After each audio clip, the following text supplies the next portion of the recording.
Hello everyone, welcome to the class. In this class, we will discuss about prokaryotic cells. What are prokaryotic cells? What is their structures?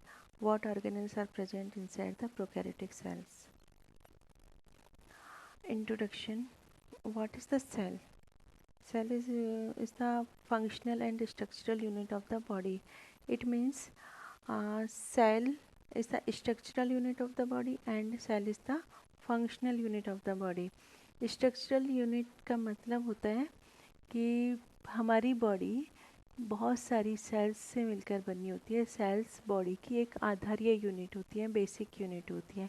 For example, कोई भी मकान है वो किसका बना होता है? ब्रिक्स का बना होता है, यानी कि ईंटों का बना होता है. तो यहाँ पे जो ब्रिक है वो उस मकान की यूनिट है. सेम उसी तरह हमारी बॉडी सेल बॉडी की जो यूनिट्स हैं वो सेल होती है. बहुत सारी सेल्स मिलकर टिश्यू बनाती हैं, टिश्यूज मिलकर ऑर्गन बनाते हैं, ऑर्गन्स मिलकर सिस्टम बनाते हैं और सिस्टम्स सारे सिस्टम्स मिलकर एक बॉडी को जनरेट करते हैं. तो हम कह सकते हैं कि सेल बॉडी की स्ट्रक्चरल यूनिट है. उसके बाद में बात आती है cell is the functional unit of the body. Means body के जितने भी फंक्शंस होते हैं वो किसकी वजह से होता है?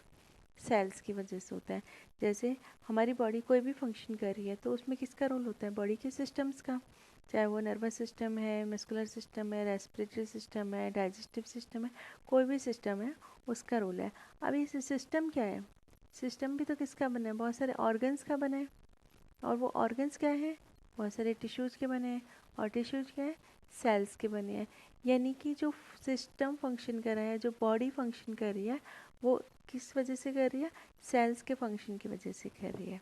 Okay, so we can say cell is the structural and functional unit of the body.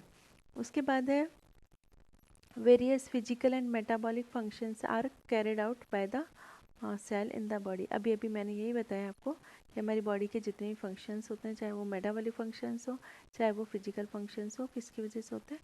Sales की वजह से होते हैं. उसके बाद है new cells are produced by pre existing cells in the body. अब देखिए, बॉडी में बहुत सारी सेल्स डिस्ट्रॉय होती रहती हैं, उसकी जगह नई सेल्स बनती रहती हैं. जब भी कोई बच्चा ग्रो करता है तो क्या होता है? नई सेल्स का फॉर्मेशन होता है. उसकी हाइट भी बढ़ रही है तो किससे बढ़ रही है? न्यू सेल्स बढ़ रही हैं, बन रही हैं. तो नई सेल्स कहाँ से बनती हैं?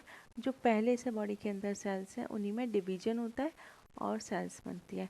आपको पता होगा कि डिवीजन के टाइम मतलब बॉडी फॉर्मेशन के लिए जो डिवीजन होता है वो कौन सा होता है? माइटोसिस होता है.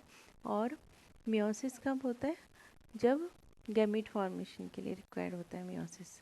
ओके, तो मतलब यह है कि एक सेल थ्योरी है जो कि स्लाइडेन श्वान ने दी थी. टी साइलेंट होता है इसमें. और जनरली कई बार क्वेश्चन आता है सेल थ्योरी का. तो सेल थ्योरी में हम पहला पॉइंट यही बताते हैं कि cell is the structural and functional unit of the body. Second point होता है कि various physical and metabolic functions are the carried out by the cells in the body. उसके बाद थर्ड पॉइंट इंपॉर्टेंट पॉइंट है, new cells are produced by pre existing cells in the body. किसने दी थी? Schleiden and श्वान ने. अब बाद में आप यदि कोई कॉम्पिटिटिव एग्जाम्स देते हो तो उसमें भी बहुत इंपॉर्टेंट क्वेश्चन है कि किसने दी थी ये थ्योरी. उसके बाद मैं आपको यहाँ पे बता दूँ, मैंने यहाँ मेंशन नहीं किया है कि जो सेल्स हैं वो दो तरह की होती हैं, prokaryotic and eukaryotic cells. Prokaryotic cells primitive cells होती हैं, यानी कि पुराने टाइप की सेल्स होती हैं. यूकैरियोटिक सेल्स एडवांस्ड सेल्स होती हैं. प्रोकैरियोटिक सेल्स में बहुत बेसिक सेल होती है, उसमें बहुत सारी चीज़ें नहीं होती. यूकैरियोटिक सेल में बहुत सारी चीज़ें प्रेजेंट होती हैं. अब प्रोकैरियोटिक सेल में कौन कौन सी सेल्स आती हैं? बैक्टीरिया आते हैं, माइकोप्लाज्मा आते हैं और ब्लू ग्रीन एल्गी आते हैं. ब्लू ग्रीन एल्गी यानी कि cyanobacteria. Bacteria, cyanobacteria and mycoplasma ये प्रोकैरियोटिक सेल्स हैं. बाकी फंगस है, एल्गी है, प्लांट्स, एनिमल्स, ये सब यूकैरियोटिक सेल्स में आते हैं. वायरस कोई भी सेल नहीं होता है, ना प्रोकैरियोटिक ना eukaryotic, because virus is are connective link between prokaryotic and between living and non livings. Okay, तो यहाँ मैंने आपको प्रोकैरियोटिक सेल का एक स्ट्रक्चर बताया। अभी मैंने बताया कि बहुत सिंपल सी सेल होती है, इसमें बहुत सारी चीज़ें हमें नहीं मिलती, कोई भी कॉम्प्लेक्स चीज़ें नहीं मिलती। सबसे पहले हम इसका स्ट्रक्चर देखते हैं। तो किसी भी सेल की स्ट्रक्चर में आता है, देखिए जितने भी प्रोकैरियोटिक ऑर्गेनिजम्स हैं, चाहे बैक्टीरिया है, चाहे पीपीएलओ है यानी कि माइकोप्लाज्मा है, या फिर ब्लू ग्रीन एल्गी यानी कि साइनोबैक्टीरिया है, वो होते हैं यूनिसेलुलर, यानी कि उनकी पूरी बॉडी सिंगल सेल की बनी होती है। तो प्रोकैरियोटिक ऑर्गेनिज्म यानी कि प्रोकैरियोटिक सेल में सबसे पहले क्या होगा, एक आउटर कवरिंग होगी। आउटर कवरिंग प्रोकैरियोटिक सेल में मोस्टली 3 तरह की होती है, 3 कवरिंग होती है। सबसे पहले जो आउटर मोस्ट लेयर होती है, ये वाली आउटर मोस्ट लेयर को हम बोलते हैं ग्लाइकोकैलिक्स। यहाँ इसमें मेंशन नहीं है, बट आपको मैंने आगे नोट्स में मेंशन किया है। सबसे ऊपर वाली कवरिंग होती है ग्लाइकोकैलिक्स कहते हैं। ग्लाइकोकैलिक्स यदि मोटी होती है, थिक होती है, तो वो कैप्सूल कहलाती है, और यदि ये थिन होती है तो स्लाइम लेयर कहलाती है। मैंने यहाँ पे आपको ये बताया है। सबसे आउटर मोस्ट कवरिंग क्या है, कैप्सूल या स्लाइम लेयर, जो कि ग्लाइकोकैलिक्स कहलाता है। ये क्या करता है, अब इसका फंक्शन भी देख लेते हैं। तो क्या कर रहा है, ये उसको कवर कर रहा है यानी कि प्रोटेक्शन दे रहा है, ठीक है। उसके बाद में है सेकंड जो कवरिंग है, इसके नीचे कैप्सूल या स्लाइम लेयर के नीचे जो कवरिंग होती है वो होती है सेल वॉल। सेल वॉल का फंक्शन होता है किसी भी सेल को एक शेप प्रोवाइड करना, ठीक है। एक पर्टिकुलर शेप जो होती है वो सेल वॉल की होती है। अलग अलग ऑर्गेनिजम्स में सेल वॉल अलग अलग मटेरियल की बनी होती है।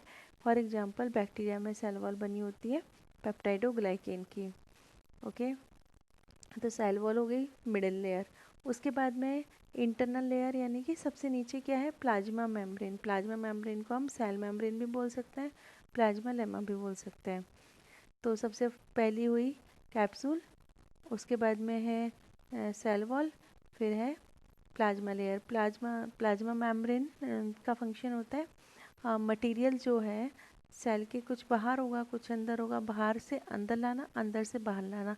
अब एक बात बताइए, बाहर से अंदर कौन सा मटेरियल आएगा, जनरली फूड, और अंदर से बाहर क्या जाएगा, जो कि एलिमिनेट करना है सेल को, टॉक्सिन्स जो सेल में बनते हैं वो बाहर रिलीज होता है, ओके। ये तो हो गई कवरिंग। उसके बाद में है आपको यहाँ पे जो सेल मेम्ब्रेन है इसमें फिंगर लाइक स्ट्रक्चर दिख रही है। सेल मेम्ब्रेन खुद इन्वेजिनेट होकर फिंगर लाइक मेम्ब्रेन स्ट्रक्चर बनाती है।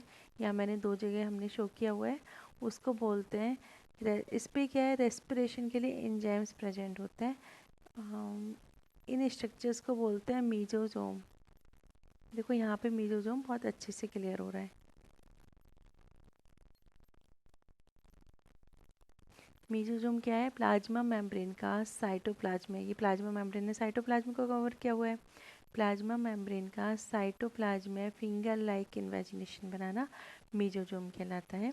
ये मीजोजोम्स क्या करते हैं, इन पर कुछ एंजाइम्स प्रेजेंट होते हैं जो कि रेस्पिरेशन में हेल्प करते हैं।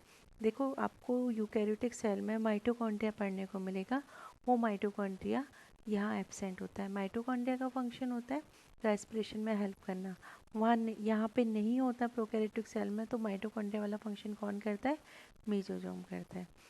उसके बाद में है बात आती है राइबोसोम्स की। ये साइटोप्लाज्म है क्योंकि प्लाज्मा मेम्ब्रेन ने किसको कवर कर रखा है, साइटोप्लाज्म को। फिर आती है बात राइबोसोम की। राइबोसोम्स ऐसे सेल ऑर्गेनेल्स होते हैं जो कि हर सेल में प्रेजेंट होते हैं, चाहे वो प्रोकैरियोटिक हो चाहे वो यूकैरियोटिक हो। राइबोसोम्स का फंक्शन होता है प्रोटीन सिंथेसिस, इनके ऊपर प्रोटीन का सिंथेसिस होता है। अब यहाँ पर जो राइबोसोम्स हैं वो क्या होते हैं, फ्री फॉर्म में होते हैं, साइटोप्लाज्म में फ्री रहते हैं, लेकिन इनका जो टाइप है वो यूकैरियोटिक राइबोसोम से डिफरेंट होता है। ये 70S टाइप के होते हैं, डिटेल में आपको आगे बताऊंगे, ठीक है। ये पॉलीराइबोसोम कुछ भी नहीं है। जब प्रोटीन सिंथेसिस होता है तो बहुत सारे राइबोसोम्स आपस में अटैच हो जाते हैं, तो उस स्ट्रक्चर को यहाँ पे पॉलीराइबोसोम बोला है। उसके बाद मेन जो स्ट्रक्चर होती है किसी भी सेल की, मेन जो कंपोनेंट होता है वो होता है न्यूक्लियस। यहाँ मैं आपको बता दूँ, प्रोकैरियोटिक कैरियो जो टर्म है कैरियोन, उसका मतलब भी न्यूक्लियस होता है। प्रो यानी कि प्रिमिटिव, मतलब प्रोकैरियोटिक सेल का जो न्यूक्लियस होता है बहुत प्रिमिटिव टाइप का होता है, उसमें बहुत सारी चीज़ें नहीं होती। इसके न्यूक्लियस में क्या होता है, ओनली क्रोमेटिन फाइबर्स होते हैं, यानी कि ओनली क्रोमोजोम होता है। ये दिख रहा है ना आपको, इसको बोलते हैं न्यूक्लियड, ठीक है, या सर्कुलर डीएनए। न्यूक्लियड एक और नाम, एक और टर्म होती है इसकी, जीनोफोर भी हम इसको बोलते हैं। मैं आगे नोट्स में मैंने आपको उसको क्लियर किया हुआ है। देखिए जो एडवांस न्यूक्लियस होता है जो कि यूकेरियोटिक सेल में होता है, उसमें न्यूक्लियर मेम्ब्रेन होती है। न्यूक्लियर मेम्ब्रेन के अंदर न्यूक्लियोप्लाज्म होता है। न्यूक्लियोप्लाज्म में क्रोमेटिन फाइबर्स होते हैं और साथ ही एक न्यूक्लियोलस भी होती है। अब यहाँ ना तो न्यूक्लियर मेम्ब्रेन है, ना यहाँ न्यूक्लियो प्लाज्म है, ना यहाँ पर न्यूक्लियोलस है, ओनली क्या है, क्रोमेटिन फाइबर है, जिसको हमने न्यूक्लियोइड बोला है, या इसको प्रो न्यूक्लियस भी हम बोल सकते हैं। उसके बाद में फूड रिजर्व होता है। साइटोप्लाज्म में कुछ फूड ग्रेन्यूल्स प्रेजेंट होते हैं, किसी फॉर्म में हो सकते हैं, स्टार्च की फॉर्म में हो सकते हैं, फैट की फॉर्म में हो सकते हैं, प्रोटीन की फॉर्म में हो सकते हैं। आरएनए होता है, क्योंकि डीएनए से आरएनए बनेगा, आरएनए से ही तो प्रोटीन बनता है, ठीक है। ये भी हाँ, ये पीएचपी ग्रेन्यूल्स कुछ भी नहीं है, ये ग्रेन्यूल्स भी कुछ फोटोसिंथेसिस में हेल्प करते हैं। कुछ बैक्टीरिया फोटोसिंथेसिस करते हैं, सारे नहीं करते, कुछ करते हैं। उसके बाद में प्लाई और मेम्ब्रेन।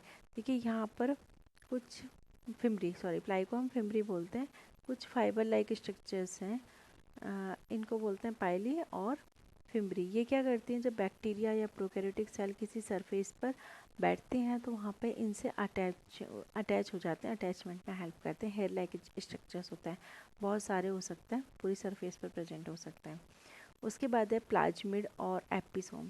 प्लाज्मिड बहुत इंपॉर्टेंट पार्ट होता है जो कि यूकैरियोटिक सेल में नहीं मिलता। प्रोकैरियोटिक सेल में क्या होता है कि जो मेन डीएनए है, मेन क्रोमोजोम है, इसके अलावा ये तो न्यूक्लियस वाला क्रोमोजोम है, इसके अलावा एक्स्ट्रा क्रोमोजोमल डीएनए भी होता है जो कि इस क्रोमोजोम से बिल्कुल अलग होता है। ये डीएनए कैसा होता है, सर्कुलर नेचर का होता है, इसको बोलते हैं हम प्लाज्मिड डीएनए या फिर एपिसोम डीएनए। ये क्या, इसका बहुत इम्पॉर्टेंट रोल होता है किसी भी बैक्टीरिया में। जो कई बार बैक्टीरिया एंटीबायोटिक रेजिस्टेंस शो करता है, वो इस प्लाज्मिड डीएनए की वजह से ही करते हैं, क्योंकि वो एंटीबायोटिक रेजिस्टेंट के जीन यहीं प्रेजेंट होता है। उसके बाद में वैक्यूल्स हो सकते हैं, जैसे गैस वैक्यूल है। और कुछ प्रोकैरियोटिक सेल मोटाइल होती हैं, मीन्स मूवमेंट करती हैं। अब वो मूवमेंट किसके थ्रू करती हैं, फ्लैजिला के थ्रू करती हैं। जो मोटाइल प्रोकैरियोटिक सेल है उनको बोलते हैं फ्लैजिलेटेड सेल्स, जिनमें नहीं होता वो नॉन फ्लैजिलेटेड सेल्स होते हैं।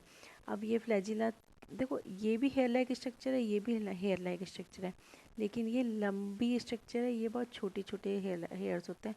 ये क्या है, फिम्बरी बहुत बहुत सारे होते हैं लेकिन छोटे होते हैं, ये कम होते हैं फ्लैजिला, लेकिन ज़्यादा होते हैं। फ्लैजिला यानी मल्टीपल, फ्लैजिलम सिंगल। ये फ्लैजिलम जो है वो 3 स्ट्रक्चर का बना होता है, बेसल बॉडी, हुक और फिलामेंट। बेसल बॉडी कहाँ है, साइटोप्लाज्म में है। हुक और हुक फिलामेंट और बेसल बॉडी को जोड़ने का काम कर रहा है, ठीक है। फ्लैजिला क्या करता है, मूवमेंट में हेल्प करता है। मैं आपको वापस से एक बार आपको उसको रिवाइज करवा रही हूँ। प्रोकैरियोटिक सेल के स्ट्रक्चर की बात करते हैं तो सबसे पहले बात करते हैं हम आउटर कवरिंग की। आउटर कवरिंग में 3 कवरिंग होती हैं। पहली थी ग्लाइकोकैलिक्स, यदि वो थिक है तो कैप्सूल, थिन है तो स्लाइम लेयर। मिडिल लेयर जो है वो होती है सेल वॉल, और लोअर जो है वो होती है प्लाज्मा मेम्ब्रेन। मीजोजोम होते हैं, प्लाज्मा मेम्ब्रेन के फिंगर लाइक इन्वेजिनेशंस होते हैं जिन पर रेस्पिरेटरी एंजाइम्स प्रेजेंट होते हैं, ठीक है। राइबोसोम्स होते हैं 70S टाइप के। न्यूक्लियस प्रिमिटिव टाइप का होता है, ओनली क्रोमेटिन प्रेजेंट होता है। Nuclear membrane, nucleoplasm, nucleolus absent होती है। एक्स्ट्रा क्रोमोसोमल डीएनए होता है। फूड ग्रेन्यूल्स हो सकते हैं, आरएनए हो सकते हैं, पाइली और फिम्बरी हो सकता है, फ्लैजिला हो सकता है। अब वो एक और इम्पॉर्टेंट चीज़, इसकी प्लस सेल वॉल और सेल मेम्ब्रेन, प्लाज्मा मेम्ब्रेन और सेल वॉल, इनके बीच में एक बहुत पतला सा स्पेस होता है। यहाँ हमने मेंशन नहीं किया है, लेकिन उस स्पेस को बोलते हैं हम पेरीप्लाज्मिक स्पेस। पेरीप्लाज्मिक स्पेस मतलब space between plasma membrane and cell wall. ये स्पेस क्या करता है, इस स्पेस में बहुत सारे एंजाइम्स प्रेजेंट होते हैं। अब देखिए ये सेल है, लिविंग सेल है, मेटाबॉलिज्म होगा, बहुत सारे टॉक्सिन्स बनेंगे, वो सारे टॉक्सिन्स यानी कि वेस्ट मटेरियल इस पेरिप्लाज्मिक स्पेस में आकर एक्यूमुलेट हो जाते हैं और वो एंजाइम्स यहाँ पे इसको डिस्ट्रॉय कर देते हैं। अब ये वाला फंक्शन जो है ये यूकैरियोटिक सेल्स में लाइसोसोम करता है, बट प्रोकैरियोटिक सेल में लाइसोसोम नहीं है, इसलिए यहाँ पर ये लाइसोसोम का फंक्शन कौन कर रहा है, पेरिप्लाज्मिक स्पेस। माइटोकॉन्ड्रिया का फंक्शन कौन कर रहा है, मीजोसोम्स कर रहे हैं। ठीक है, अब देखिए प्रोकैरियोटिक सेल में कुछ ऑर्गेनेल्स नहीं होते जो कि यूकैरियोटिक सेल में होते हैं, जैसे माइटोकॉन्ड्रिया है, एंडोप्लाज्मिक रेटिकुलम है, गोल्जी बॉडी है, लाइसोसोम है, सेंट्रोसोम है। ये जो मैंने अभी ऑर्गेनेल्स के नेम लिए हैं ये सभी डबल मेम्ब्रेन बाउंड ऑर्गेनेल्स होते हैं जो कि प्रोकैरियोटिक सेल में नहीं होते। यहाँ मैंने आपको बता रखा है सेल कवरिंग 3 टाइप्स की है, glycocalyx, cell wall and cell membrane. सबके फंक्शंस यहाँ मेंशन है। न्यूक्लियस के बारे में आपको बता रखा है, यहाँ मैंने मेंशन किया है कि इस न्यूक्लियस को न्यूक्लियर जीनोफोर और प्रोन्यूक्लियस कहते हैं। राइबोसोम्स 70s टाइप के होते हैं। देखिए राइबोसोम्स का स्ट्रक्चर जो होता है वो 2 सब यूनिट से मिलकर बना होता है, स्मॉल और लार्ज। 70s वाले जो राइबोसोम्स होते हैं उनकी स्मॉल सब यूनिट होती है 30s, लार्ज होती है 50s। और यहाँ इस पे मत जाना है कि 30 + 50 80 होते हैं, 80 नहीं होते। ये जो है एस का मतलब होता है स्वेदवर्ग यूनिट और सेडिमेंटेशन यूनिट। सेडिमेंटेशन यानी कि जब हम कोई मिक्सचर है हमारे पास, सपोज जो वाटर है उसमें हम स्टोन्स डाल देते हैं तो स्टोन्स नीचे बैठ जाते हैं क्योंकि वो हैवी होता है, तो यानी कि स्टोन्स सेडिमेंट हो गए। तो वो सेडिमेंटेशन के बेसिस पर ही इनको हमने नंबर दिया है 70s, यानी कि 70s टाइप के राइबोसोम्स प्रोकैरियोटिक राइबोसोम्स होते हैं। 2 सब यूनिट के मिल के बने होते हैं, small 30s and large 50s। Eukaryotic में हम पढ़ेंगे 80s टाइप के होते हैं। राइबोसोम का फंक्शन होता है प्रोटीन सिंथेसिस। उसके बाद होता है मेसोसोम, मैंने भी बताया फिंगर लाइक स्ट्रक्चर होती है किसकी, प्लाज्मा मेम्ब्रेन की, साइटोप्लाज्म। फंक्शन रेस्पिरेशन का जो कि माइटोकॉन्ड्रिया करता है यूकैरियोटिक में। पेरिप्लाज्मिक स्ट्रक्चर होती है। इंक्लूजन बॉडी मैंने अभी आपको बताया कि कोई पिगमेंट भी हो सकता है, मैंने नहीं बताया था आपको, सॉरी। हाँ, इंक्लूजन बॉडीज़ में कोई भी स्टोर्ड फूड हो सकता है, या फिर जैसे फैट, स्टार्च या प्रोटीन हो सकता है, या फिर पिगमेंट्स हो सकते हैं जो मैंने अभी आपको वहाँ पे स्ट्रक्चर में बताया था। जैसे ये पीएचबी ग्रेन्यूल्स जो है और ये फूड रिजर्व, ये सब क्या है, इंक्लूजन बॉडीज में आते हैं। उसके बाद में प्लाज्मिड डीएनए होता है, एक्स्ट्रा क्रोमोसोमल डीएनए होता है, सर्कुलर होता है, उस पर एंटीबायोटिक रेजिस्टेंट जीन पाए जाते हैं। उसके बाद में बस यहाँ पे मैं आपको यही बताऊंगी कि double membrane bound cell organelles prokaryotic cell में नहीं होते हैं जो कि यूकैरियोटिक सेल में होते हैं। नेक्स्ट क्लास में हम यूकैरियोटिक सेल को स्टडी करेंगे। Thank you.